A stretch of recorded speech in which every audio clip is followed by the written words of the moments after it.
श्री स्वामी समर्थ. तुम्हा सगळ्यांचं माझ्या यूट्यूब चॅनलवरती मनापासून स्वागत आहे.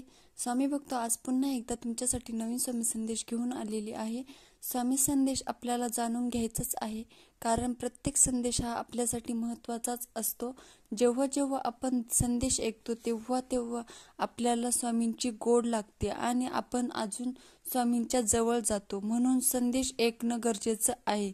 संदेश ऐकणं जितकं गरजेचं आहे तितकंच संदेश ऐकल्यानंतर त्याचं पालन करणं भी गरजेचं आहे. अशाच पद्धतीने जीवन जगणं गरजेचं आहे. त्यामुळे संदेश जाणून घेण्यापूर्वी फक्त स्वामींना काहीतरी सांगायचं आहे आणि जे काही सांगायचं आहे ते आपल्या सगळ्यांच्या वतीने आहे आणि ते असं काही आहे.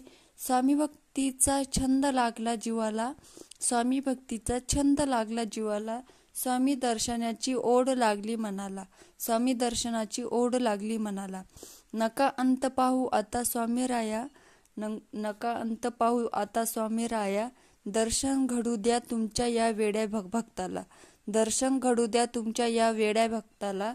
स्वामी भक्त हो, आज स्वामी महाराजांच्या दर्शनाची ओढ आपल्याला सतत लागायलाच हवी आणि प्रत्येक भक्ताला ही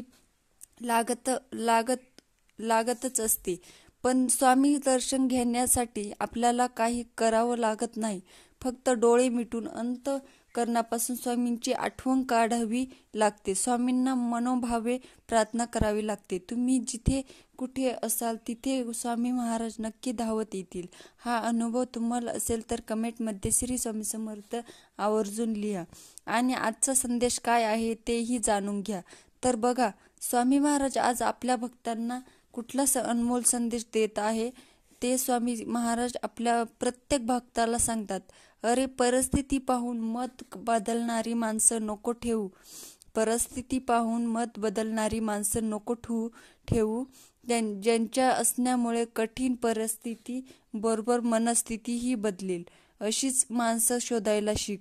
ज्यांच्या असण्यामुळे कठीण परिस्थिती बरोबर मनस्थिती ही बदलेल अशीच माणसं शोधायला शिक. वेळ कधीच कोणाची साथी नसते. रडावं तर त्यांना पण लागणार आहे ज्यांनी तुला रडवलं आहे. रडावं तर त्यांना पण लागणार आहे ज्यांनी तुला रडवलं आहे.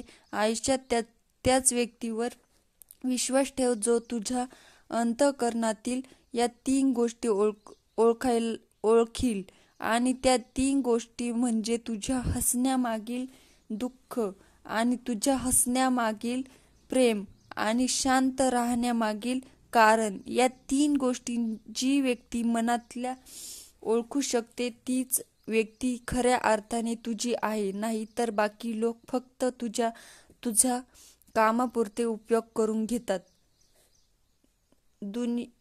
कामापुरता उपयोग करून घेतात. दुनियेत हजारो नाते जोडण्यापेक्षा एखादंच नातं असं जोड जेव्हा हजारो नाती तुझ्या विरोधात जातील तेव्हा फक्त आणि फक्त ते एक नातं मात्र तुझ्या सोबत कायम ठामपणे उभं राहील असेल. आणि जेव्हा असं नातं तुला भेटलं तेव्हा ती देखील आमचीच एक कृपा असते. कारण जीव लावणारी व्यक्ती तुझ्या सोबत असते तेव्हा तुझे वाईट दिवस सुद्धा चांगले होतात. तुझे वाईट दिवस सुद्धा चांगले होतात. प्रत्येक कानावर आलेली गोष्ट ती खरी मानू नको. प्रत्येक कानावर आलेली गोष्ट ती खरी मानू नको. आलेली गोष्ट पेक्षा डोळ्यांनी बघितलेल्या गोष्टींवर जास्त विश्वास ठेवत जा. आणि कितीही उंच भरारी घेतली ना तरी कोणत्याच गोष्टींचा गर्व मात्र कधीच करू नको. कारण वेळ ही सगळ्यांचीच बदलते. स्वतःची प्रगती करण्यासाठी दुसऱ्यांचा गैरवापर करून घेऊ नको. कारण वेळ ही सगळ्यांचंच बदलत असते.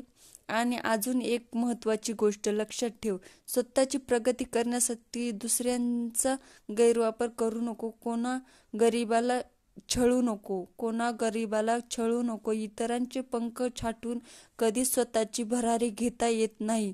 इतरांचे पंख छाटून कधी स्वतःची भरारी घेता येत नाही. आपल्या सोबत इतरांचं सुद्धा भलं व्हावं असं ज्या व्यक्तीला वाटतं ना, त्या व्यक्तीला जीवनात कशाचीच कमी पडत नाही. त्या व्यक्तीला सगळं काही देण्यासाठी हा ब्रह्मांड नायक स्वतः त्याला मदत करत असतो. पण लोकांचं वाईट करून आपलं चांगलं होईल अशी अपेक्षा जी व्यक्ती करते, त्याच्या कर्माची फळं त्याला भोगावीच लागतात. म्हणून काही मिळवण्यासाठी वाईट मार्गाला जाऊ नकोस, म्हणून अनैतिक धरू नकोस आणि सत्याची बाजू कोणासमोर मांडू नको. अरे कुठलीही गोष्ट ही सहज घडत नसते. ती घडायला काहीतरी निमित्त घडावं लागतं. अरे थोडीशी वाईट परिस्थितीने डगमगू नकोस. अजून आयुष्यात त्या बऱ्याच संकटांचा सामना करायचा आहे. बऱ्याच आपत्तींना देखील झुंज द्यायची आहे. तो तुझा कर्माचा एक भाग असणार आहे. पण त्यासाठी तुला बळ हवं असणार आहे. तुझ्या संकटांची झळ तुला कमी व्हावी तुला असं वाटत असेल तर तुझे कर्म चांगले ठेव. प्रामाणिकपणे सत्याच्या मार्गावर चाल आणि सदैव आमचं नाम ठेव. अशा वेळेस आम्ही देखील तुला एकच सांगू, भिवू नकोस, मी तुझ्या पाठीशी आहे. भिवू नकोस, मी सदैव तुझ्या पाठीशी आहे. तर स्वामी भक्त आजचा स्वामी संदेश तुम्ही ऐकला असेल तर स्वामी संदेश कसा वाटला कमेंट करून नक्की सांगा आणि त्याचबरोबर चॅनलला सबस्क्राईब करायला विसरू नका. धन्यवाद.